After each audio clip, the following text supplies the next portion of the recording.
Eloquent ادب کے ویور سے گزارش ہے کہ ہمارے چینل کے پلے لسٹ آپشن کو ایکسپلور کریں اور جتنے بھی آڈیو بکس کمپلیٹ ہو چکے ہیں جیسے داستان ایمن فروشوں کی، شمشیر بے نیام، آخری چٹان اور ایک بت شکن پیدا ہوا، فردوس ابلیس اور نیل بہتا رہا، اندلس کی ناگن، مارکہ کربلا، ان سب آڈیو بکس کو خود بھی سنیں اور زیادہ سے زیادہ شیئر کرنے کی کوشش کریں۔ یہی ہمیں سپورٹ کرنے کا بہترین طریقہ ہے۔ جزاک اللہ۔ بسم اللہ الرحمن الرحیم۔ الیس میں مصنع بن حارثہ پریشانی اور اضطراب کے عالم میں کبھی کمرے میں جا کر لیٹ جاتے، کبھی اٹھ کر ٹہلنے لگتے، باہر نکل آتے اور بار بار اپنے ماتھے کو ہتھیلی سے رگڑتے، اور جب ان کے پہلو کا زخم درد کرنے لگتا تو پھر کمرے میں جا کر لیٹ جاتے۔ آخر انہوں نے دربان کو بلا کر کہا کہ پہلے طبیب کو لے آئے، پھر اشعر بن اسامہ کو لائے۔ طبیب قریب ہی تھا، دوڑا آیا۔ اپنے زخم کی بات کرنے سے پہلے انہوں نے طبیب سے صہیب ثقفی کے متعلق پوچھا۔ معجزہ ہو گیا ہے ابن حارثہ، طبیب نے کہا۔ اس کے جسم میں خون تو رہا نہیں تھا، الحمدللہ خون کی کمی پوری ہو رہی ہے اور زخم بھی مل رہے ہیں۔ پاؤں کی ایک ہڈی ٹوٹ گئی تھی، وہ جوڑ تو دی ہے لیکن ٹھیک ہوتے وقت لگے گی۔ وہ لڑکی جو اسے لائی تھی ہر وقت اس کے پاس بیٹھی رہتی ہے۔ اللہ نے اس مجاہد کو زندہ رکھنے کا معجزہ دکھایا ہے، مصنع نے کہا۔ مجھے امید ہے کہ وہ اللہ کے ہاتھوں معجزہ کرائے گا۔ میں نے آپ کو اس لیے بلایا ہے کہ آئندہ آپ مجھے یہ نہیں کہیں گے کہ میں آرام کروں۔ اگر میں اپنے اس زخم کو چاٹنے بیٹھ گیا تو سلطنت اسلامیہ کو ایسا زخم آئے گا کہ سنبھلنا ناممکن ہو جائے گا۔ آپ بزرگ ہیں، آپ سمجھتے ہوں گے کہ آتش پرست مدائن میں آرام سے نہیں بیٹھے ہوں گے۔ انہوں نے ہمیں جسر میں جو نقصان پہنچایا ہے اس سے وہ پورا فائدہ اٹھائیں گے۔ وہ کسی بھی دن حملہ کر دیں گے، ان کے ساتھ ہاتھی بھی ہوں گے اور ان کے پاس تازہ دم فوج کی بھی کمی نہیں۔ میں بہت پریشان ہوں۔ اللہ مدد کرے گا ابن حارثہ، طبیب نے کہا۔ دل چھوٹا نہ کر، امیر المؤمنین کو اطلاع دے اور کمک منگوا لے۔ کمک آتے آتے 2 چاند طلوع اور غروب ہو جائیں گے، مصنع نے کہا۔ کمک اکٹھی کرتے بھی دن لگیں گے۔ اگر فارسیوں نے پہلے ہی حملہ کر دیا تو ہمیں یہاں سے نکلنا پڑے گا۔ محترم بزرگ، میں اکیلا رہ گیا ہوں، میرے ساتھی سالار اور نائب شہید ہو گئے ہیں، صحابہ کرام بھی شہید ہو گئے، کوئی نہیں رہا جس سے مشورہ لوں۔ میں فارس کی زمین سے ایک بالشت بھی پیچھے نہیں ہٹنا چاہتا۔ ایک تو امیر المؤمنین کو لکھ کہ کمک فوراً بھیجیں، طبیب نے کہا، اور اپنی طرف سے اپنے تمام قبیلوں کے سرداروں کو پیغام بھیج کہ محاذ بہت کمزور ہو گیا ہے، آدمی بھیجو، مایوس نہ ہو مصنع بن حارثہ کو تنہائی پریشان کر رہی تھی۔ ان کے ساتھ کوئی تجربے کار سالار نہیں رہ گیا تھا۔ مجاہدین کے پاس جوش اور جذبہ تھا، وہ بے جگری سے لڑ سکتے تھے، لیکن قیادت کے لیے جنگی فہم و فراست کی ضرورت تھی۔ وہ اس لحاظ سے کمزور تھی کہ مصنع کا کوئی ساتھی نہ تھا۔ طبیب چلا گیا تو اشعر بن اسامہ آ گیا۔ یہ مجاہد تجربے کار جاسوس تھا، جو پہلے ایک بار پاگل کے بہروپ میں اور دوسری بار یہودی ربی یعنی مذہبی پیشوا بن کر مدائن گیا، اور دونوں بار کچھ عرصہ وہاں رہ کر بڑی کارآمد معلومات لے آیا تھا۔ ان سے مسلمانوں کے لشکر کو بہت فائدہ ہوا تھا۔ ابن اسامہ، مصنع بن حارثہ نے اسے کہا، تو دیکھ رہا ہے ہمارے پاس کچھ نہیں رہا۔ اگر مدائن سے فوج اچانک آ گئی تو ہم یہاں سے نکل بھاگنے کے سوا کچھ نہیں کر سکیں گے۔ اپنا کمال ایک بار پھر دکھا دے۔ تو بہتر جانتا ہے کس بہروپ میں وہاں جائے گا۔ میں چاہتا ہوں کہ مدائن سے فوج نکلے تو مجھے ایک دن پہلے خبر ہو جائے۔ میں 3-4 جگہوں پر گھات لگا کر اس فوج کو راستے میں ختم کر سکتا ہوں۔ ایسا ہی ہوگا سپہ سالار، اشعر بن اسامہ نے کہا۔ انشاءاللہ ایسا ہی ہوگا۔ میں اگر واپس نہ آؤں تو اس کا مطلب یہ ہوگا کہ مدائن میں فوج کی کوئی نقل و حرکت نہیں۔ آپ اطمینان سے تیاری کرتے رہیں۔ مصنع بن حارثہ نے امیر المؤمنین حضرت عمر رضی اللہ تعالیٰ عنہ کے نام پیغام لکھوایا، جس میں زیادہ سے زیادہ کمک کی درخواست تھی، اور لکھا کہ کمک نہ پہنچنے کا نتیجہ اس کے سوا اور کچھ نہ ہوگا کہ ہمیں فارس سے جانیں بچا کر نکلنا پڑے گا، اور اگر مقابلہ کیا تو ہم میں سے کوئی ایک بھی زندہ نہیں رہے گا۔ امیر المؤمنین کو جسر کی لڑائی، اپنی تباہی اور پسپائی کی ہر ایک بات سنانا۔ مثنى بن حارثہ نے قاصد سے کہا، یہ بھی بتانا کہ ہم نے الیس میں اپنی شکست کا انتقام تو لے لیا ہے، لیکن 3000 کی نفری سے ہم کب تک اتنی بڑی فوج کا مقابلہ کر سکیں گے؟ اور راستے میں بہت کم رکنا، جتنی جلدی پہنچ سکو اتنا ہی بہتر ہے، حالات تمہارے سامنے ہیں۔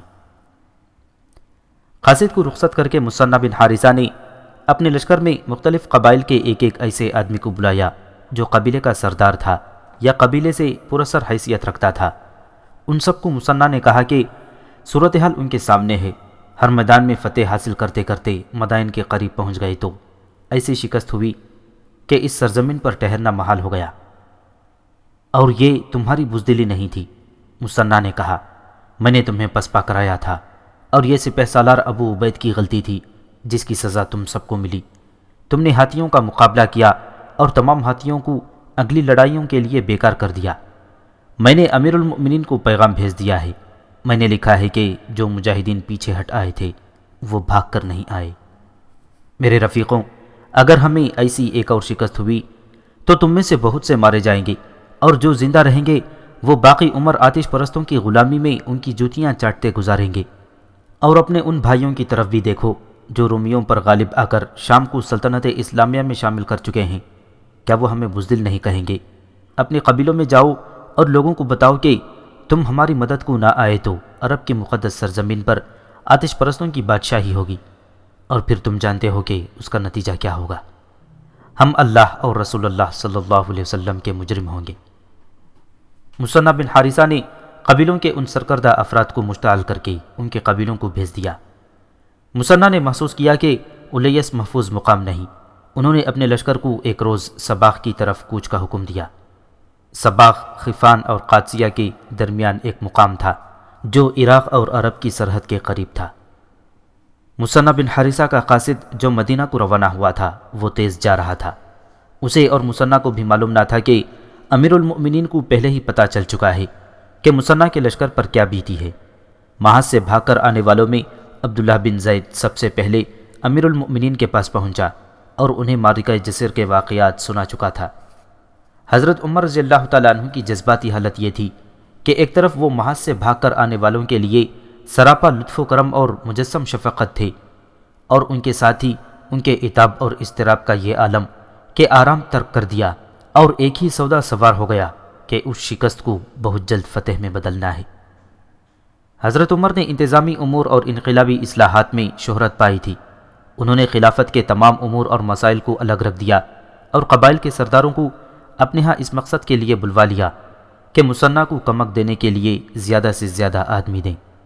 سب سے پہلے آدمی جو حضرت عمر کے پاس آیا وہ بنو بجبیلہ کا ایک سرکردہ فرد جریر بن عبداللہ تھا۔ حضرت عمر نے اسے عراق کے محاذ کی صورتحال سے آگاہ کیا، پھر کہا کہ وہ محاذ کے لیے آدمی دے۔ جریر بن عبداللہ نے ایک سیاسی مسئلہ پیدا کر دیا جو یہ تھا کہ بنو بجبیلہ کے لوگ چھوٹے چھوٹے قبائل میں بکھرے ہوئے تھے۔ جریر نے رسول اللہ صلی اللہ علیہ وسلم کی زندگی میں آپ صلی اللہ علیہ وسلم کے سامنے یہ مسئلہ پیش کیا تھا۔ بنو بجبیلہ کے تمام قبیلوں کو یکجا کر کے ان کا ایک سردار مقرر کیا جائے۔ آن حضور صلی اللہ علیہ وسلم کی زندگی نے وفا نہ کی۔ اس کے بعد فتنہ ارتداد شروع ہو گیا۔ جریر نے سرداری کا مسئلہ خلیفہ اول حضرت ابوبکر صدیق رضی اللہ تعالیٰ عنہ کے آگے رکھ دیا کہ تم دیکھ نہیں رہے ہم کہاں مصروف ہیں۔ حضرت ابوبکر صدیق رضی اللہ تعالیٰ عنہ نے جریر بن عبداللہ سے کہا تھا، ہم رومیوں اور فارسیوں سے ٹکر لے بیٹھے تھے کہ مرتدین نے ہمارے لیے ایک اور مسئلہ پیدا کر دیا ہے، اور تم اپنی سرداری کا مسئلہ لے کر آ گئے ہو۔ اس وقت ضرورت یہ ہے کہ اپنے زیادہ سے زیادہ آدمی ساتھ لے کر شام کے محاذ پر چلے جاؤ، پھر جب ادھر سے فراغت ہوگی تو تمہاری سرداری کی طرف توجہ دیں گے۔ جریر بن عبداللہ صاف ٹال گیا تھا۔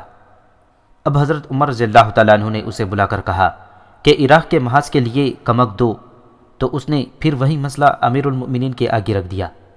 حضرت عمر نے اسی وقت اپنی انتظامیہ کے عمال کو تحریری حکم نامہ بھیج دیا کہ بنو بجبیلہ کے تمام قبائل کو یکجا کر دیا گیا ہے، اس لیے اس کے کسی قبیلے کی کوئی حیثیت نہیں رہی، اور جریر بن عبداللہ بنو بجبیلہ کا سردار ہے۔ اب تم اپنے آدمی ساتھ لو اور عراق کے محاذ پر مثنى بن حارثہ کے پاس چلے جاؤ۔ حضرت عمر نے جریر سے کہا، ہم عراق نہیں شام کے محاذ پر جائیں گے۔ جریر نے کہا، کیونکہ ہمارے بزرگ شام کے رہنے والے تھے۔ ضرورت عراق کے محاذ پر ہے۔ حضرت عمر رضی اللہ تعالیٰ عنہ نے کہا، پھر بھی ہم شام کے محاذ پر جائیں گے۔ جریر نے کہا، تجھ پر خدا کی لعنت ہو۔ حضرت عمر کا مزاج برہم ہو گیا۔ طنزیہ لہجے میں بولے، تو اپنے قبیلے کے لیے اجرت لینا چاہتا ہے؟ میں اجرت دیتا ہوں۔ مال غنیمت جو تیرے قبیلے کے اور تیرے حصے میں آئے گا تو وہ تم لوگوں کا ہی ہوگا۔ میں تجھے خمس میں سے مزید چوتھائی حصہ دوں گا۔ ایک مورخ ابن قلقان نے چند ایک مورخوں کے حوالوں سے لکھا ہے کہ محاذ کی ضرورت شدید نہ ہوتی تو حضرت عمر جریر کے ساتھ بہت برا سلوک کرتے، لیکن امیر المؤمنین نے ضبط سے کام لیا۔ محمد حسین ہیکل لکھتا ہے کہ جریر نے اتنی بار عراق جانے سے انکار اور شام جانے پر اصرار کیا کہ حضرت عمر غصے سے سرخ ہو گئے، لیکن ضرورت ایسی تھی کہ انہیں غصے کو پی کر سودا بازی کرنا پڑی۔ جریر نے یہ سودا قبول کر لیا اور اپنے قبیلے کے سرداروں کو تیار کرنے کے لیے چلا گیا۔ کئی ایک قبیلوں کے سردار آئے ہوئے تھے۔ حضرت عمر نے سب سرداروں کو اپنے پاس بلا لیا۔ کیا تم بھی جہاد پر جانے کی اجرت لوگے؟ حضرت عمر نے پوچھا۔ کیا اللہ اور اللہ کے رسول کے فرائض اجرت پر پورا کیا کرو گے؟ کیا تم بھی شہیدوں کا خون بیچنے آئے ہو؟ خدا کی قسم ابن خطاب، ایک سردار نے کہا، جو تو کہہ رہا ہے یہ تیرے دل کی آواز نہیں۔ لوگ کہتے تھے کہ عمر غسیلہ ہے، اسے خلیفہ نہ بناؤ۔ کیا تو ہمیں یہ بتانا چاہتا ہے کہ لوگ ٹھیک ہی کہتے تھے؟ بول، بات کیا ہے؟ ہم جانتے ہیں فارس کے محاذ پر کیا مصیبت آ پڑی ہے۔ ایک اور قبیلے کے سردار نے کہا، وہاں سے کچھ لوگ بھاگ آئے ہیں، لیکن ابن خطاب تو ہمارا خلیفہ ہے، امیر المؤمنین ہے، اگر تو حوصلہ ہار بیٹھا تو قوم کا کیا بنے گا؟ تیرا غصہ بتاتا ہے کہ تو گھبرا گیا ہے۔ ہمیں بتا اب ہمارا فرض کیا ہے؟ کیا وہ حکومت تھی اور کیا تھا وہ معاشرہ کہ قوم کا ایک فرد قوم اور سلطنت کے سب سے بڑے اور با اختیار سربراہ کو یوں ٹوک رہا تھا جیسے خلیفہ اس سے درجے میں چھوٹا ہو۔ اللہ کی رحمت اس خلیفہ پر، جس نے اس شخص کی بات سنی تو چہرے سے غصے کی لالی غائب ہو گئی اور چہرے پر جلالی تاثر آ گیا۔ اللہ تجھے جزا دے ابن معبد۔ حضرت عمر رضی اللہ تعالیٰ عنہ نے کہا، تو نے میری نہیں اللہ تعالیٰ کی خوشنودی حاصل کر لی ہے۔ ابھی ابھی ایک بجبلی میرے ساتھ اپنے مجاہدوں اور شہیدوں کی قیمت چکا کر گیا ہے۔ لعنت ہو ایسے مسلمان پر۔ حسین بن معبد نے کہا، ہمیں بتا کیا چاہیے؟ مثنی بن حارثہ صرف 3000 نفری کے ساتھ اکیلا رہ گیا ہے۔ حضرت عمر نے کہا، کمک چاہیے اور بہت جلدی۔ وہ بنو تمیم کا سردار حسین بن معبد تھا۔ اس نے زیادہ بات نہ سنی اور کہا کہ 1000 آدمی میرے قبیلے کے تیار لکھ لے۔ حسین بن معبد کے بولنے کی دیر تھی کہ باقی سب سردار بھی بول پڑے اور چلے گئے۔ جو کمک تیار ہو گئی اس کی تفصیل تاریخ کے مطابق یہ ہے۔ بنو تمیم کے 1000 آدمی، ان کا قائد حسین بن معبد تھا۔ قبیلہ ازد کا سردار مخنف بن سلیم اپنی قیادت میں 700 گھوڑ سوار لے کر آیا۔ حاتم طائی کا بیٹا سب سے زیادہ پیادہ اور گھوڑ سوار لایا۔ کسی بھی مورخ نے تعداد نہیں لکھی۔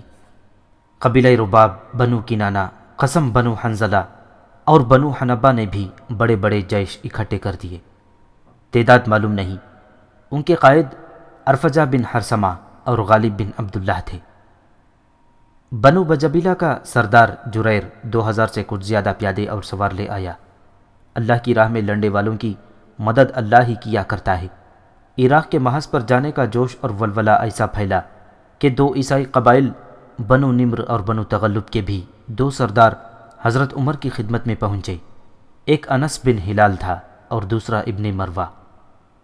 امیر المؤمنین، ان دونوں میں سے ایک سردار نے کہا، اگر مذہب کی پابندی نہ ہوتی تو ہم بھی آپ کے ساتھ ہیں۔ ہم عرب کے باشندے ہیں۔ آج عرب اور عجم کا مقابلہ ہے۔ ہم عرب کی ناموس پر مر مٹنے کو تیار ہیں۔ مذہب کی کوئی پابندی نہیں۔ حضرت عمر نے کہا، تم ہمارے بھائی ہو، اللہ تمہیں اس کا اجر دے گا۔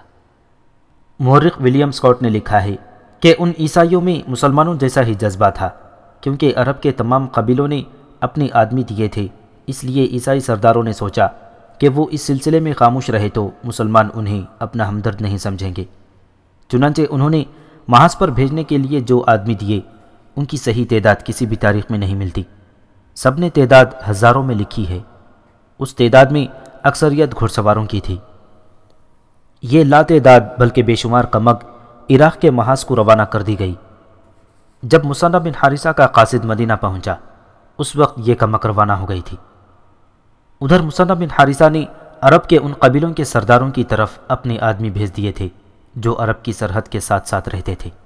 ان قبیلوں نے بھی لبیک کہہ کر اچھی خاصی نفری روانہ کر دی تھی۔ یہاں قابل ذکر بات یہ ہے کہ جب کمک عراق کے محاذ کو جا رہی تھی تو وہ تمام آدمی جو جسر کے معرکے سے بھاگ آئے اور شرم کے مارے ادھر ادھر چھپ گئے تھے وہ سب کے سب باہر آئے اور کمک کے پیچھے پیچھے چل پڑے۔ وہ ندامت اور خفت سے اور گناہ کے احساس سے نجات حاصل کرنے کے لیے محاذ کو جا رہے تھے۔ ان کی تعداد 1000 سے کم نہیں اور 2000 سے زیادہ نہیں تھی۔ ان میں ابو شداد بھی تھا جو نہ جانے کہاں چھپا رہا تھا، اور اس کا بیٹا پہلے ہی اپنے قبیلے کے مجاہدین کے ساتھ جا رہا تھا۔ اسے معلوم نہیں تھا کہ اس کا باپ بھی پیچھے پیچھے آ رہا ہے۔ مدائن میں یہودیوں کا ایک مذہبی پیشوا شہر سے نکلا۔ وہ چندانوں والی تسبیح ہاتھ میں لیے چلا جا رہا تھا۔ ایک گھڑ سوار کہیں سے شہر کی طرف آ رہا تھا۔ سوار یہودی تھا، اس لیے اس نے اپنے مذہب کے پیشوا کے قریب آ کر احتراماً گھوڑا روک لیا اور گھوڑے سے اتر کر پیشوا سے ہاتھ ملایا۔ پیشوا نے اس سے پوچھا کہ وہ کہاں سے آ رہا ہے۔ قادسیہ سے آ رہا ہوں ربی محترم، یہودی نے جواب دیا۔ قادسیہ؟ پیشوا نے کہا، پھر تو تم نے مسلمانوں کی فوج کو دیکھا ہوگا۔ دیکھا ہے، وہ تو بہت تھوڑے رہ گئے تھے، پیشوا نے کہا، ابھی بھاگے نہیں۔ تھوڑے کہاں ربی، یہودی نے کہا، انہیں اتنی زیادہ کمک مل گئی ہے جس کا کچھ حساب نہیں۔ اتنی زیادہ کمک؟ پیشوا نے حیرت سے کہا، یہ تو بہت برا ہوا۔ ہماری ملکہ اور جرنیلوں نے اتنا بھی نہ کیا کہ اس علاقے میں اپنے مخبر اور جاسوس بھیج دیتے۔ اب مسلمان سیدھے مدائن پر آئیں گے۔ میں ہوں مخبر محترم ربی، یہودی نے کہا، میں یہی خبر دینے آیا ہوں۔ ہاں ہاں، یہودی پیشوا نے کہا، جلدی پہنچو اور رستم کو بتاؤ۔ یہودی اپنے گھوڑے کی طرف مڑا۔ مذہبی پیشوا نے اپنے چوغے کے اندر ہاتھ ڈال کر یہودی کو ذرا رکنے کو کہا۔ یہودی اپنی ربی کی طرف مڑا تو ربی کے ہاتھ میں خنجر تھا۔ یہودی پریشان ہو گیا۔ اسے معلوم نہیں تھا کہ یہ مذہبی پیشوا بلکہ مسلمانوں کا جاسوس اشر بن اسامہ ہے۔ اشر نے یہودی پر خنجر کا وار کیا۔ یہودی بھی تربیت یافتہ اور پھرتیلا تھا، وہ وار بچا گیا اور اس کے ساتھ ہی اس نے تلوار نکال لی۔ وہ دونوں شہر کے دروازے سے دور نہیں تھے، لوگ آ جا رہے تھے۔ انہوں نے دیکھا کہ ایک آدمی یہودیوں کے مذہبی پیشوا سے لڑ رہا ہے۔ وہ ان کی طرف آئے تو یہودی نے شور مچایا کہ یہ ربی نہیں، مسلمانوں کا جاسوس ہے۔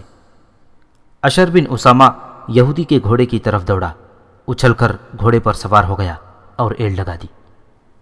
یہودی رستم کے پاس گیا اور اسے بتایا کہ مسلمانوں کا ایک بہت بڑا لشکر صباح کے مقام پر جمع ہو گیا ہے۔ رستم کو توقع نہیں تھی کہ مسلمان اتنی جلدی تیار ہو جائیں گے۔ ملکہ جسر کو پورا 1 سال گزر گیا تھا۔ رستم ملکہ فارس کے پاس گیا، اپنے جرنیلوں کو بلایا اور ان سب نے فیصلہ کیا کہ مہران فوج لے کر جائے اور اس سے پہلے کہ مسلمان مدائن کی طرف پیش قدمی کریں انہیں ویسی ہی شکست دے جیسی بہمن جادویہ اور جالینوس نے انہیں جسر کی لڑائی میں دی تھی۔ مہران کا پورا نام مہران بن مہرویہ ہمدانی تھا۔ جوانی میں وہ عرب کے کسی علاقے میں رہا تھا اور اس نے لڑنے کا اور میدان جنگ میں قیادت کا فن عربوں سے سیکھا تھا۔ تاریخ کے مطابق پران اور رستم نے اسے کہا تھا کہ عربوں کے لڑنے کے طور طریقوں سے تم واقف ہو، اس لیے تم انہیں آسانی سے شکست دے سکو گے۔ مہران جو فوج لے کر مدائن سے نکلا تھا اس کی تعداد کسی مورخ نے نہیں لکھی۔ علامہ شبلی نعمانی نے لکھا ہے کہ اس کے گھڑ سواروں کی تعداد 12,000 تھی۔ ہاتھیوں کی تعداد سینکڑوں میں لکھی گئی ہے، پیادوں کی تعداد بھی نہیں لکھی گئی۔ مدائن سے فارس کی فوج نکل رہی تھی جب اشر بن اسامہ مصنع بن حارثہ کے پاس پہنچا اور اسے بتایا کہ ایک یہودی جاسوس نے مدائن اطلاع دے دی ہے کہ مسلمانوں کا بہت بڑا لشکر تیار ہو گیا ہے۔ اشر نے مصنع کو بتایا کہ اس یہودی کے ساتھ اس کا کس طرح آمنا سامنا ہو گیا تھا۔ مصنع بن حارثہ کو پہلو کا زخم پریشان کرنے لگا۔ وہ آرام نہیں کرتے تھے۔ طبیب اور جراح نے انہیں کئی بار خبر کر دیا تھا کہ زخم خراب ہو گیا تو یہ پھیپھڑے کو لے بیٹھے گا اور یہ حالت مہلک بھی ہو سکتی ہے، لیکن مصنع کے ذہن پر جسر کی شکست سوار تھی۔ اب انہیں اتنی کمک مل گئی تھی جتنی انہوں نے کبھی توقع بھی نہیں کی تھی۔ ان کے چہرے پر جلالی تاثر تھا اور بھاگم بھاگ مختلف قبیلوں سے آئے ہوئے آدمیوں کو منظم کر رہے تھے اور سالار اور ان کے نائب بھی مقرر کر رہے تھے۔ ان میں بہت سے لوگ ایسے تھے جو لڑنا تو جانتے تھے اور ان میں جذبہ جہاد بھی تھا، لیکن میدان جنگ میں وہ پہلی بار آئے تھے۔ مصنع بن حارثہ نے اس لشکر کو سباق سے کوچ کا حکم دیا۔ انہوں نے اس جگہ کو لڑائی کے لیے موزوں نہیں سمجھا تھا۔ شمال مغرب کی طرف دریائے فرات والے کنارے پر بویب کے مقام کو بہتر سمجھا تھا۔ بویب تقریباً اس جگہ واقع تھا جہاں آج کل کوفہ آباد ہے۔ مصنع اپنے لشکر کو وہاں لے گئے اور اسے تیاری کی حالت میں رکھا۔ دوسرے دن مدائن کی فوج بویب کے بالمقابل کنارے پر پہنچ گئی۔ کیا شان تھی اس فوج کی! آگے ہاتھی تھے جن کے پہلوؤں سے چمکتی ہوئی آہنی زنجیریں لٹک رہی تھیں۔ ان کے ساتھ بڑے سائز کی گھنٹیاں تھیں جو بڑی زور سے بجتی تھی۔ اوپر خوشنما ہودے تھے جن میں تیر انداز اور برچیاں پھینکنے والے کھڑے تھے۔ ہاتھیوں کے ماتھوں اور سونڈوں کے آگے ٹین کی چادریں چڑھی ہوئی تھیں۔ گھڑ سواروں کی تو شان ہی نرالی تھی۔ وہ باقاعدہ تنخواہ دار فوج تھی، اس لیے سب کا لباس ایک جیسا اور ان کے ہاتھوں میں برچیاں بھی ایک جیسی تھیں۔ ان کے سروں پر آہنی خودیں بھی ایک جیسی ساخت اور ایک ہی رنگ کی تھیں۔ اس فوج کا کمانڈر مہران دریا کے کنارے پر آیا اور ایک قاصد کو کشتیوں کے پل سے مسلمانوں کی طرف بھیجا۔ مصنع بن حارثہ نے آگے ہو کر اس سے پوچھا کہ وہ کیوں آیا ہے۔ ہمارے کمانڈر اعلیٰ مہران پوچھتے ہیں کہ تم دریا عبور کر کے ادھر آتے ہو یا ہم آئیں؟ قاصد نے کہا تم اس طرف آؤ۔ مصنع بن حارثہ نے کہا اور اپنے کمانڈر اعلیٰ سے کہنا کہ جب تک تم دریا پار کر کے اپنی فوج کو ترتیب میں کھڑا نہیں کر لو گے ہم حملہ نہیں کریں گے۔ اتنی زیادہ فوج تھوڑی سی دیر میں تو دریا عبور نہیں کر سکتی تھی۔ مصنع نے اپنے لشکر کو دور پیچھے ہٹا لیا تاکہ فارسیوں کو شک نہ ہو کہ ان پر حملہ کر دیا جائے گا، جس طرح انہوں نے جسر کی لڑائی میں کیا تھا۔ مصنع بن حارثہ ابو عبید والی غلطی نہیں کرنا چاہتے تھے کہ دشمن نے مشتعل کیا اور دریا کے پار چلے گئے۔ حضرت عمر نے مصنع کو ہدایت بھیجی تھی کہ جب تک فتح مکمل نہ ہو جائے دریا کے پار نہ جانا۔ آدھے سے زیادہ دن گزر چکا تھا۔ شام تک فارس کی فوج پل سے گزرتی ادھر آ رہی تھی۔ اگلے روز فجر کی نماز کے بعد فوراً مصنع بن حارثہ نے اپنے لشکر کو ترتیب میں کھڑا کیا۔ قلب کے دستوں کو انہوں نے اپنی کمان میں رکھا، دائیں پہلو کے دستوں کو مظہور کو اور بائیں پہلو کی کمان پرن سیر کو دی۔ پیادہ دستوں کا سالار مسعود کو اور سوار دستوں کا سالار عاصم کو مقرر کیا۔ محفوظے کا کمانڈر اسما تھا۔ لشکر کے ہر حصے کے پاس ایک ایک علم تھا۔ ولیم اسکاٹ ابن خلقان اور بلازری لکھتے ہیں کہ مصنع بن حارثہ کا چہرہ بتا رہا تھا کہ 1 سال گزر جانے کے باوجود ان کے پہلو کا زخم ٹھیک نہیں ہوا بلکہ خراب ہو گیا تھا اور وہ درد محسوس کر رہے تھے، لیکن باتوں اور حرکتوں سے ظاہر ہوتا تھا جیسے جسمانی طور پر وہ بالکل ٹھیک ہوں۔ انہوں نے اپنے لشکر کو ترتیب میں کھڑا کر کے ایک سرے سے دوسرے سرے تک نگاہ دوڑائی اور لشکر کے ایک سرے تک چلے گئے۔ وہاں سے گھوڑا آہستہ آہستہ چلایا۔ وہ لشکر کے ہر حصے کے علم کے پاس رکتے اور بلند آواز سے کہتے، عرب کے بہادروں، خدا کی قسم مجھے یقین ہے کہ تم عرب کی شجاعت اور وقار پر بدنامی کا دھبا نہیں لگنے دو گے۔ آج کے دن مجھے اپنے لیے وہی چیز پسند ہے جو تم سب کے لیے پسند ہے۔ جسر کا معرکہ 1 سال پہلے رمضان المبارک کے مہینے میں لڑا گیا تھا۔ اب پھر رمضان المبارک کا مہینہ 14 ہجری 635 عیسوی کا تھا۔ محمد حسین ہیکل نے لکھا ہے کہ مصنع بن حارثہ نے پورے لشکر کے آگے سے گزر کر سامنے جا گھوڑا روکا اور اپنی مخصوص گرجدار آواز میں لشکر سے کہا، تم سب روزے سے ہو۔ روزہ مزاج میں نرمی اور جسم میں کمزوری پیدا کرتا ہے۔ آج بڑی ہی سخت لڑائی ہوگی۔ تم دشمن کی تعداد اور اس کی قوت کو دیکھ لو۔ اگر روزہ افطار کر لو تو بہتر ہے۔ اتنی طاقتور اور کثیر تعداد دشمن کے مقابلے میں تمہارے جسموں میں طاقت آ جائے گی۔ تمام کے تمام لشکر نے روزہ افطار کر لیا۔ سب کے پاس کھانے کا کچھ نہ کچھ سامان تھا، اور جس کے پاس کچھ نہیں تھا اسے ساتھیوں نے دے دیا۔ مثنی بن حارثہ نے فارسی لشکر کی طرف دیکھا، وہ بھی ترتیب میں آ گیا تھا۔ اس کے بھی 3 حصے تھے جو سامنے کھڑے تھے، اور ان کے پیچھے محفوظہ کے دستے تھے۔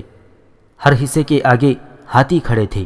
مثنی اپنے لشکر کو آخری ہدایت دے رہے تھے کہ اچانک فارس کی فوج سے شور اٹھا۔ مسلمانوں کے لشکر میں بے چینی نظر آنے لگی۔ وہ عرب جنہوں نے پہلے کبھی ہاتھی نہیں دیکھا تھا کچھ زیادہ ہی بے چین ہوئے جا رہے تھے۔ اس شور کی طرف توجہ نہ دو، مثنی بن حارثہ نے اپنے لشکر سے کہا، یہ بزدلوں کا شور و غوغا ہے، تم خاموش رہو، آپس میں بات کرنی ہو تو سرگوشی میں کرو۔ اسلام اور عرب کے محافظوں، ہاتھیوں سے نہ ڈرنا، ان کے ہودوں کی رسیاں کاٹ دینا، ان کی سونڈیں کاٹنے کی کوشش کرنا۔ فارس کی فوج کا قلب آہستہ آہستہ آگے بڑھ رہا تھا۔ مسلمانوں کے ہاں یہ رواج تھا کہ حملے سے پہلے سپہ سالار 3 بار تکبیر کا نعرہ لگاتا ہے۔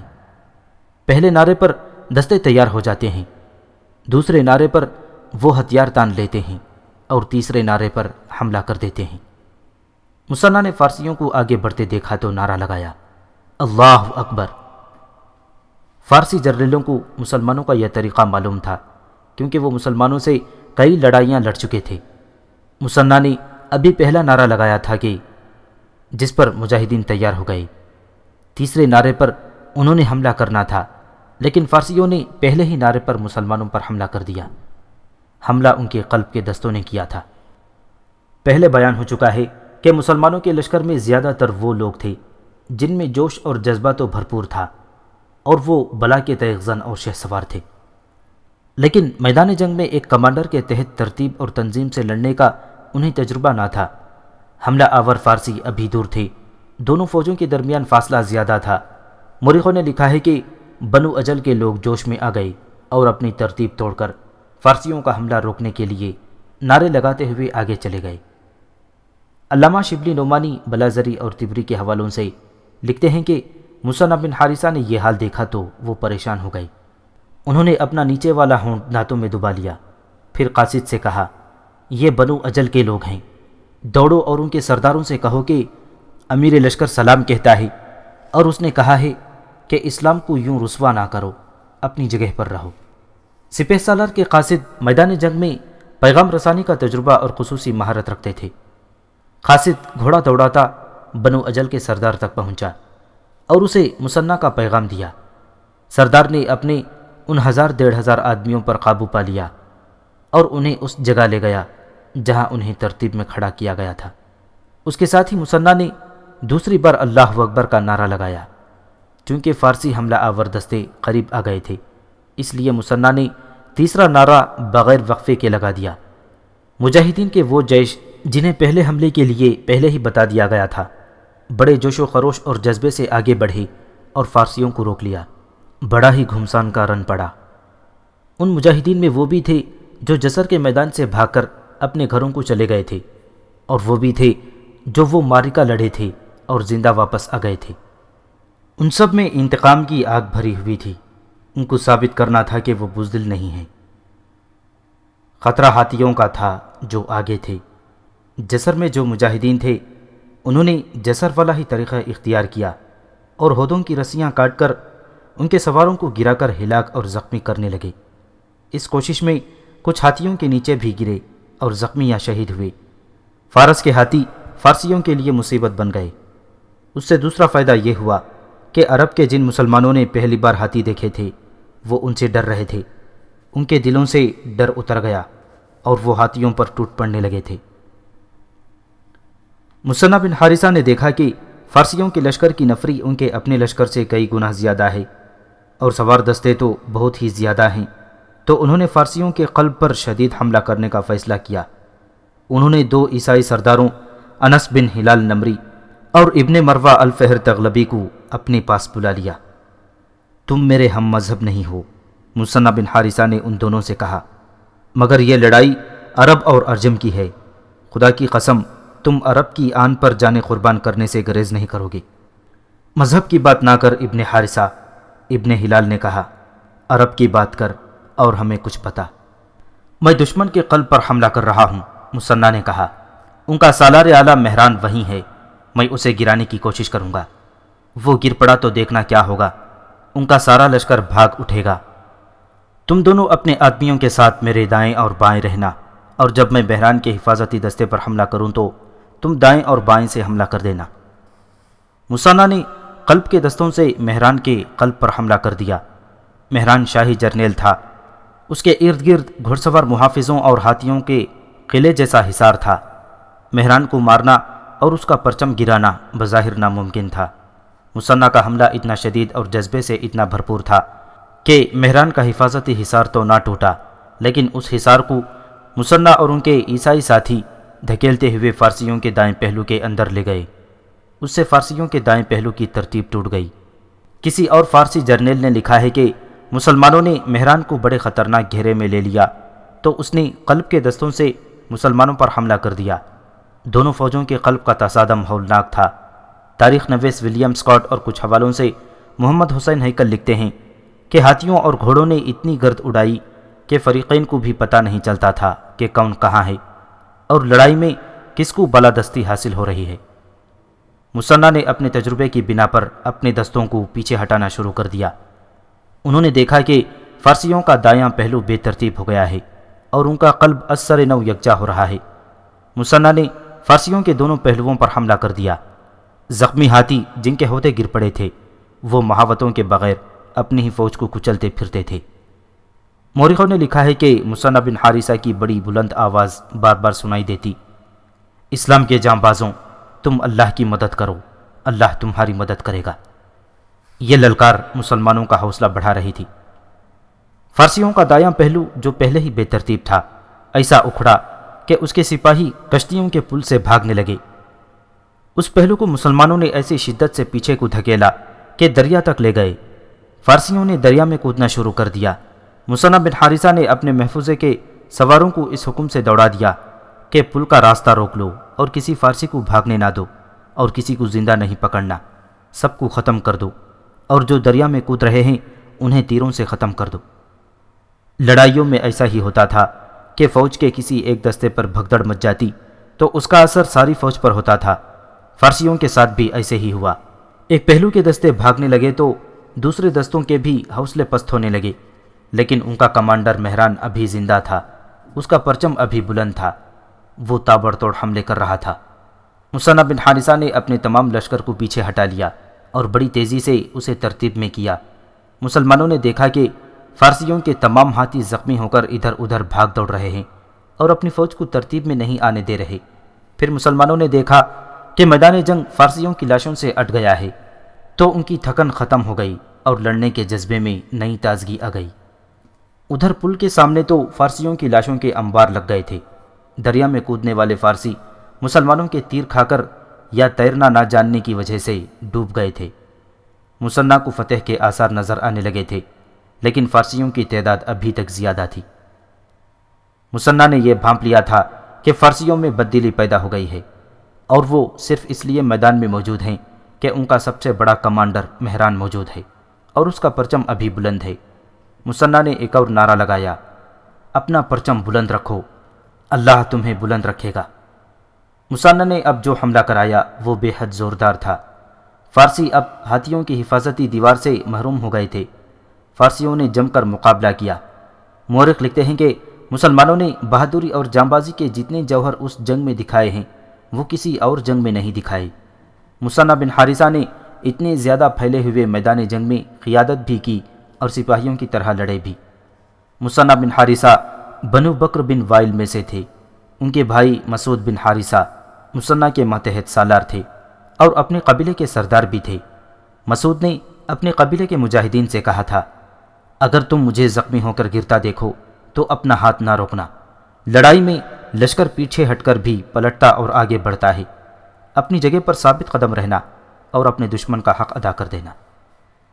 یہ الفاظ جو تاریخ کے دامن میں موجود ہیں، اپنے قبیلے کے مجاہدین سے کہنے کے کچھ دیر بعد مصنع بن حارثہ نے حملے کا حکم دیا تھا، تو ان کے بھائی مسعود بن حارثہ فارسیوں کی صفوں میں جا داخل ہوئے۔ ان کے قبیلے کے مجاہدین نے بعد میں بتایا کہ مسعود جس عتاب سے لڑ رہے تھے اس سے ان کے اپنے مجاہدین ڈر گئے تھے۔ ان کی تلوار جدھر گھومتی تھی ادھر فارسی گرتے نظر آتے تھے۔ آخر انہیں ایک ہی بار 2 ایسے گہرے زخم آ گئے کہ وہ گھوڑے سے گرنے لگے۔ انہوں نے اپنے آپ کو سنبھال لیا اور بڑی ہی بلند آواز سے کہا، اے فرزندان بنو بکر بن وائل، اپنا پرچم بلند رکھو، اللہ تمہیں بلند رکھے گا۔ خبردار میری موت سے ہراساں اور بددل نہ ہو جانا۔ یہ کہہ کر مسعود گھوڑے کو ذرا پیچھے لائے اور گھوڑے سے نیچے آ پڑے۔ مثنیٰ نے دیکھ لیا، فوراً پہنچے، گھوڑے سے اترے اور اپنے بھائی کو اٹھا کر پیچھے ایک جگہ لٹا دیا۔ مسعود شہید ہو چکے تھے۔ مثنیٰ اپنے گھوڑے کی طرف دوڑے، اچھل کر گھوڑے پر سوار ہوئے اور گلا پھاڑ کر اپنی مخصوص گرجدار آواز میں اعلان کیا، بنو بکر بن وائل کے مجاہدوں، میرا بھائی مارا گیا تو کوئی غم نہیں، غیرت مند اسی طرح جانیں دیا کرتے ہیں، دیکھو تمہارا پرچم نہ جھکے۔ مثنیٰ جب لڑائی کا جائزہ لینے لگے تو انہوں نے بنو نمر کے عیسائی سردار انس بن ہلال کو دیکھا جو مسعود بن حارثہ جیسے جوش و خروش سے لڑ رہا تھا۔ اس نے بہت سے فارسیوں کو بری طرح زخمی کر کے گرایا، مگر ایک فارسی نے پیچھے سے برچھی اس کی پیٹھ میں 1 بار 2 بار اور تیسری بار ماری تو انس بن ہلال گھوڑے سے گرے اور دم توڑ دیا۔ مثنیٰ بن حارثہ نے اس فارسی کو جہنم واصل کر دیا۔ مثنیٰ کے محافظوں نے کئی فارسیوں کو ہلاک کر دیا۔ مثنیٰ گھوڑے سے اترے، ان کے محافظ ان کے ارد گرد رہے۔ مثنیٰ نے جس طرح اپنے بھائی کی لاش احترام اور پیار سے اٹھائی تھی، ویسے ہی پیار اور تعظیم سے انس بن ہلال کو بھی اٹھایا اور پیچھے جا کر اپنے بھائی کی لاش کے بالکل ساتھ لٹا دیا۔ تب مثنیٰ نے دیکھا کہ انس بن ہلال بھی اپنی جان آفریند کے سپرد کر چکا تھا۔ میدان جنگ بہت پھیل گیا تھا۔ تاریخ کا سب سے زیادہ ہیبت ناک کشت و خون ہو رہا تھا اور صاف دکھائی دے رہا تھا کہ فارسی فوج کی جارحیت ختم ہو چکی ہے اور یہ فوج فرد فرد ہو کر بکھر رہی ہے۔ ہر فارسی اپنی جان بچا کر بھاگنے کے لیے لڑ رہا تھا۔ فارسیوں کو شدید اور خون ریز دباؤ سے دریا تک پہنچا دیا گیا تھا۔ ان کی پسپائی کے لیے پیچھے زمین ختم ہو چکی تھی۔ وہ دریا میں کودنے سے گھبرا رہے تھے۔ وہاں بھی موت تھی۔ پل کو مجاہدین نے بند کر رکھا تھا۔ مہران کا پرچم ابھی بلند تھا۔ مثنیٰ بن حارثہ حکم دے رہے تھے کہ کسی فارسی کو زندہ نہ چھوڑا جائے۔ اتنے میں مہران کا پرچم گر پڑا اور مہران اپنے گھوڑے سے گر کر مر گیا۔ ایک بڑی ہی بلند للکار سنائی دی، میں ہوں بنو تغلب کا جوان جس نے عجم کے سالار کو قتل کر دیا۔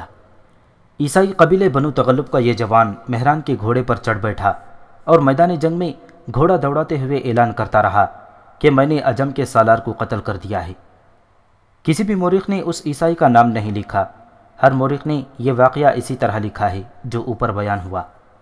فارس کا پرچم نہیں گرے گا۔ یہ کوئی فارسی سردار تھا جس نے اپنا پرچم پھر اوپر کر دیا تھا۔ فوراً بعد ایک اور للکار سنائی دی، فارس کا پرچم نہیں اٹھے گا۔ یہ ایک مجاہد تھا جس نے اس فارسی سردار کو قتل اور اس کے ہاتھ سے پرچم چھین لیا تھا اور اسے زمین پر گھسیٹتا گھوڑا دوڑا رہا تھا۔ اس نے اعلان کیا، میں ہوں صہیب بن ثقفی، یہ لو پرچم۔ اس نے مثنیٰ کے قریب آ کر فارس کا پرچم اس کے قدموں میں پھینک دیا۔ اس کے بعد جو ہوا وہ فارس کی منتشر فوج کا قتل عام تھا۔ مورخوں نے لکھا ہے کہ شاید ہی کوئی فارسی اس لڑائی سے زندہ نکلا ہوگا۔ عرب کے 100 غازی ایسے تھے جنہوں نے 10 فارسیوں کو ہلاک کیا تھا، اسی لیے اسے معرکہ بویب کم اور یوم الاعشار زیادہ لکھتے ہیں۔ ان 100 کے سوا باقی عربوں نے 5 سے لے کر 9 فارسیوں کو ہلاک کیا تھا۔ رات کو بھی مسلمان اور عیسائی فارسیوں کو کاٹتے رہے۔ محمد حسین ہیکل نے مستند حوالوں سے لکھا ہے کہ تقریباً 1 لاکھ فارسی، جن میں ان کے جرنیل اور دیگر تمام افسر بھی شامل تھے، مارے گئے تھے۔ عربوں نے اپنے ساتھیوں کی لاشیں اٹھا کر دفن کر دی تھیں۔ فارسیوں کی لاشیں گدھوں، بھیڑیوں، گیدڑوں کے سوا اٹھانے والا کوئی نہ تھا۔ تاریخ بتاتی ہے کہ بڑی لمبی مدت تک فارسیوں کی ہڈیاں وہیں پڑی رہیں اور پھر گزرتے وقت اور زمانے کی اڑتی مٹی میں دب گئیں۔ مثنیٰ بن حارثہ نے بویب کی لڑائی ختم ہونے کے بعد اپنے سالاروں اور سرداروں کی محفل میں کہا تھا، میں اسلام قبول کرنے سے پہلے اجمیوں کے خلاف کئی بار لڑا ہوں۔ اس وقت 100 اجمی 1000 عربوں پر بھاری ہوتے تھے۔ اسلام قبول کرنے کے بعد اب 100 عرب 1000 اجمیوں پر بھاری ہیں۔ اللہ نے فارسیوں کا رعب زائل کر دیا ہے۔ تم ان کے نمائشی دبدبے، لمبی برچھیوں اور اپنے سے کئی گنا زیادہ فوج سے ڈر نہ جانا۔ ان سے محروم ہوتے ہی وہ ان چوپایوں کی مانند ہو جاتے ہیں جنہیں تم جہاں چاہو ہانک کر لے جا سکتے ہو۔ مستند تاریخوں میں لکھا ہے کہ لڑائی ختم ہونے کے بعد مصنع بن حارثہ اپنے بھائی مسعود اور عیسائی سردار انس بن ہلال کی لاشوں سے باری باری لپٹ کر بے تحاشا روئے تھے۔ مصنع بن حارثہ اپنے بھائی مسعود اور عیسائی سردار انس بن ہلال کی لاشوں پر روتے روتے نڈھال سے ہونے لگے تو ایک سالار نے آگے بڑھ کر انہیں اٹھایا اور اپنے گلے لگا لیا۔ خدا کی قسم، مصنع بن حارثہ نے کہا، یہ سوچ کر میرے غم میں کمی آ جاتی ہے کہ یہ دونوں بویب کے معرکے میں لڑے ہیں، ثابت قدم رہے ہیں، اور ان دونوں نے شجاعت کے مظاہرے کیے، خوفزدہ نہیں ہوئے، بزدلی نہیں دکھائی، اور شہید ہوئے، اور شہادت گناہوں کا کفارہ ہوتی ہے۔ مصنع کے ارد گرد قبیلوں کے سرداروں اور دیگر مجاہدین اکٹھے ہو گئے تھے۔ کہاں ہے وہ عیسائی شیر جس نے فارس کے سپہ سالار مہران کو قتل کیا ہے؟ مصنع بن حارثہ نے کہا، اور کہاں ہے وہ مجاہد جس نے فارس کے ایک سردار کو قتل کر کے مہران کا گر کر اٹھا ہوا پرچم لا کر میرے آگے پھینکا تھا؟ بنو تغلب کے ایک جوان اور صہیب ثقفی کو فوراً بلایا گیا۔ مصنع بن حارثہ نے دونوں کو باری باری گلے لگایا۔ اے عرب کے شیر، مصنع بن حارثہ نے عیسائی جوان سے کہا، اگر میرا مذہب اجازت دیتا تو میں تمہیں جاگیر انعام میں دے دیتا۔ تم نے فارس کے سپہ سالار کو قتل نہیں کیا، تم نے فارس کے غرور اور تکبر کا سر کاٹ دیا ہے۔ اسلام جاگیریں بخشنے کی اجازت نہیں دیتا۔ یہ زمین اللہ کی ہے اور اللہ کا حکم ہے کہ اس زمین پر اللہ کے ہر بندے کا مساوی حق ہے۔ تمہارے اور اپنے مذہب کے ساتھ مجھے کوئی دلچسپی نہیں اے سپہ سالار، عیسائی جوان نے کہا۔ میں نے عرب کی ناموس کی خاطر اپنی جان داؤ پر لگائی تھی۔ میں اجمیوں کا یہ طعنہ برداشت نہیں کر سکتا کہ عربی بزدل ہوتے ہیں۔ خدا کی قسم، تم انعام کے حقدار ہو، مصنع نے کہا۔ مہران کا گھوڑا تمہارے پاس ہے، یہ تمہارا ہے۔ جاؤ، مہران کی تلوار اور اس کے جسم سے جو چیز اچھی لگے وہ لے لو، یہ تمہارا ذاتی مال غنیمت ہوگا۔ باقی مال غنیمت سے تمہیں الگ حصہ ملے گا۔ مہران کی تلوار پر تمہاری آنے والی نسلیں بھی فخر کرتی رہیں گی۔ اور تم، مصنع صہیب ثقفی سے مخاطب ہوئے، تمہارا کارنامہ معمولی نہیں، تمہارا نام صہیب ابن القدر ثقفی۔ اوہ، مصنع کو یاد آ گیا، کیا تم وہ نہیں جسے اس علاقے کی ایک لڑکی زخمی حالت میں لائی تھی؟ میں وہی ہوں سپہ سالار، صہیب ثقفی نے جواب دیا۔ تم تو بہت زخمی تھے، مصنع نے کہا۔ پرانی بات ہو گئی ہے سپہ سالار، صہیب ثقفی نے جواب دیا۔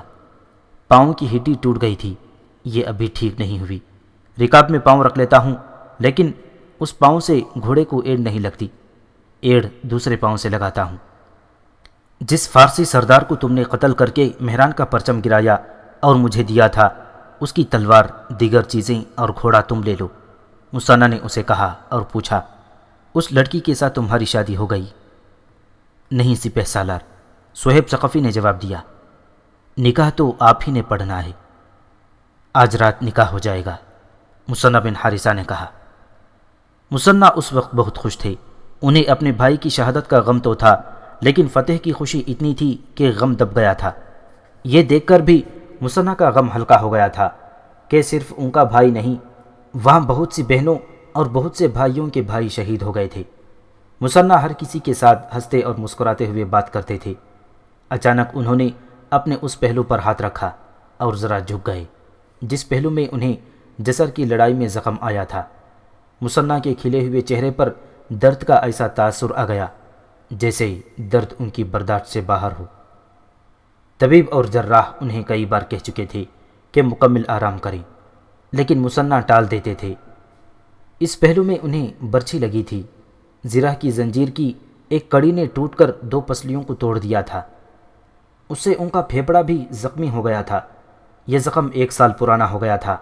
آرام نہ کرنے اور مسلسل گھڑ سواری، کوچ پیش قدمی اور لڑائیاں لڑنے سے زخم مندمل ہونے کے بجائے خراب ہو گیا تھا، اور اب اس میں پیپ پڑنی شروع ہو گئی تھی اور اب سانس لینا دشوار ہو رہا تھا۔ مصنع سانس لیتے تھے تو زخم سے شدید درد ہوتا تھا۔ اس کا انہوں نے یہ علاج سوچ رکھا تھا کہ پورا سانس لیتے ہی نہیں تھے۔ مصنع کو اس حالت میں دیکھ کر کچھ آدمی آگے بڑھے اور انہیں سہارا دے کر ان کے خیمے میں لے گئے۔ طبیب اور جراح کو اطلاع ملی تو وہ دوڑتے آئے۔ ان کی بیوی سلمہ ان کے ساتھ تھیں۔ مصنع کی حالت دیکھ کر پریشان ہو گئیں۔ جذبے اپنی جگہ ہیں ابن حارثہ۔ سلمہ نے مصنع سے کہا، اپنی جان کا بھی کچھ خیال کریں، کیوں آپ اپنی جان کے پیچھے پڑ گئے ہیں؟ زندگی اور موت اللہ کے اختیار میں ہے سلمہ، مصنع نے کہا۔ نہ جانے کس وقت اس کی ذات باری کا بلاوا آ جائے۔ میں اللہ کے حضور اپنے فرائض پورے کر کے جاؤں گا۔ یہ فارسی جو اپنے آپ کو سورج کے بیٹے کہتے ہیں، ان میں سے اسی کو زندہ رہنے دوں گا جو اللہ کو وحدہ لا شریک اور معبود اور محمد صلی اللہ علیہ وسلم کو اللہ کا رسول مان لے گا۔ طبیب اور جراح نے پٹیاں کھولیں تو سلمہ کی طرح ان کے چہروں پر بھی پریشانی کا گہرا تاثر چھا گیا۔ زخم سے پیپ پھوٹ رہی تھی اور مصنع کا سانس قدرتی طریقے سے نہیں چل رہا تھا۔ مصنع ادھورا سانس لیتے تھے۔ آج کی لڑائی نے زخم کو اور زیادہ خراب کر دیا ہے، جراح نے زخم کو گرم پانی سے صاف کرتے ہوئے کہا، اور آج کی لڑائی جس انجام کو پہنچی ہے وہ بھی تو دیکھو۔ مصنع نے مسکراتے ہوئے کہا، کوئی فارسی زندہ نظر آتا ہے؟ جسر کی شکست اور پسپائی سے میری روح زخمی ہو گئی تھی۔ میرے لشکر کا قتل عام ہوا تھا، آج میری روح کے زخم مل گئے ہیں۔ مصنع جوش میں آ گئے۔ میری منزل مدائن ہے، مدائن جو آگ کے پجاریوں کی گدی ہے، میرا انتظار کر رہی ہے۔ جس دن مدائن کی دیواروں پر میرے مؤذن کھڑے ہو کر اذان دیں گے، اس دن میرا یہ زخم بھی ٹھیک ہو جائے گا۔ تقریباً تمام مورخوں نے لکھا ہے کہ مصنع کے پہلو کا یہ زخم کسی اور کے پہلو میں ہوتا تو لڑنا تو دور کی بات ہے، اٹھ کر 2 قدم چل بھی نہ سکتا۔ مصنع بن حارثہ ایمان کی طاقت اور قوت ارادی کے بلبوتے پر سپہ سالاری کے تمام فرائض ادا کر رہے تھے اور سپاہیوں کی طرح لڑے بھی تھے۔ اس زخم اور اس کے درد کی ٹھیسوں کو انہوں نے معذوری بننے ہی نہ دیا، مگر زخم کی حالت مسلسل بگڑتی گئی۔ طبیب اور جراح مرہم پٹی کر کے چلے گئے تو مصنع نے سلمہ سے کہا کہ وہ تمام سالاروں کو بلوا دے۔ کیا آپ کچھ دیر آرام نہیں کر لیتے؟ سلمہ نے کہا، سالاروں کے ساتھ آپ باتیں کریں گے تو زخم پر زور پڑے گا۔ سلمہ، مصنع نے اپنی بیوی کا ہاتھ اپنے ہاتھ میں لے کر کہا، زندگی کا کچھ پتہ نہیں۔ طبیب اور جراح جب میرا زخم صاف کر رہے تھے، میں ان کے چہرے پڑھنے کی کوشش کر رہا تھا۔ مجھے ان کے چہروں پر مایوسی دکھائی دے رہی تھی۔ وہ مجھے آرام کرنے کو کہتے ہیں جو میں نہیں کروں گا۔ میں سالاروں کو 1-2 ضروری باتیں بتانا چاہتا ہوں۔ آج مجھ سے ایک غلطی ہوئی ہے جسے وہ بخوبی سمجھتے ہوں گے۔ میں جب ان کے ساتھ نہیں ہوں گا تو وہ یہی غلطی کر کے نقصان اٹھائیں گے۔ سالار آ گئے۔ مصنع بن حارثہ اٹھ کر بیٹھ گئے۔ میرے رفیقوں، مصنع بن حارثہ نے کہا، تم میں سے 2 سالاروں نے میرے اس اقدام کی تعریف کی تھی کہ میں نے پل پر قبضہ کر کے بھاگنے والے فارسیوں کا راستہ روک لیا تھا۔ اس کا نتیجہ یہ سامنے آیا کہ بھاگنے والے فارسی ہمارے مجاہدین کے ہاتھوں مارے گئے اور کچھ دریا میں کود کر فنا ہو گئے۔ لیکن میرے بھائیوں، میرا یہ اقدام قابل تعریف نہیں تھا، یہ میری کمزوری تھی۔ میں اللہ کا شکر ادا کرتا ہوں کہ میں اس کمزوری کے برے نتائج سے بچ گیا۔ تمام سالار حیران سے ہو کر مصنع بن حارثہ کا منہ دیکھنے لگے۔ میں چاہتا ہوں کہ تمہیں اچھی طرح سمجھا دوں کہ میرا یہ فیصلہ کہ پل کا راستہ روک کر بھاگنے والے دشمن کو فنا کر دو کیوں غلط تھا۔ ہو سکتا ہے میں کسی بھی لمحے تمہارا ساتھ چھوڑ کر دنیا سے رخصت ہو جاؤں گا، اس لیے میں ضروری سمجھتا ہوں کہ اپنے تجربات تمہارے حوالے کر دوں۔ یاد رکھو، جب تک دشمن کے پاس لڑنے کی تھوڑی سی بھی طاقت موجود ہو، اس کے کسی ایک بھی دستے کو اس طرح نہ روکنا جس طرح میں نے روکا تھا۔ اس طرح دشمن زخمی شیر کی طرح پورے قہر اور غضب سے حملہ کرتا ہے۔ کیا تم نے دیکھا نہیں تھا کہ میں نے فارسیوں کو پل تک جانے سے روک دیا اور مجاہدین نے انہیں گھیر کر کاٹنا شروع کر دیا، تو مہران فارسی نے اپنے دوسرے دستوں سے جو ابھی زیادہ نہیں لڑے تھے، ہر طرف سے ہم پر حملہ کرا دیا تھا۔ تم نے یہ بھی دیکھا ہوگا کہ فارسی پہلے سے زیادہ جام بازی سے لڑے تھے، اور خدا کی قسم مجھے یہ خطرہ نظر آنے لگا تھا کہ ہم شکست کھا جائیں گے۔ یہ تو اللہ کا کرم تھا کہ ہم جیت گئے۔ میں اپنی غلطی کا اعتراف کرتا ہوں۔ تم میں سے کبھی کوئی ایسی غلطی نہ کر بیٹھے۔ دشمن کو بھاگنے سے اس وقت روکو اور مارو جب دیکھو کہ اس کا دم ختم ہو چکا ہو اور اب وہ گرنے والا ہو۔ 3 مورخوں نے کچھ اس قسم کا خیال ظاہر کیا ہے جیسے مثنیٰ کو محسوس ہونے لگا تھا کہ وہ زیادہ عرصہ زندہ نہیں رہ سکیں گے۔ انہوں نے سالاروں کو اسی وقت احکام دینے شروع کر دیے۔ مال غنیمت بہت تیزی سے اکٹھا کیا جائے۔ مثنیٰ نے حکم دیا اور اس کی تقسیم ایک دن میں ہو جائے۔ مال غنیمت کا 3/4 مدینہ امیر المؤمنین کی خدمت میں بھیج دیا جائے اور اس کے ساتھ ہی مدائن کی طرف پیش قدمی کی جائے۔ مدائن کے بالمقابل سابات ایک مقام ہے، یہ ہماری منزل ہے۔ شہیدوں کی لاشیں فوراً اٹھا کر ایک جگہ رکھ دی جائیں۔ کل فجر کی نماز کے بعد جنازہ پڑھا جائے گا اور انہیں اسی میدان میں دفن کیا جائے گا۔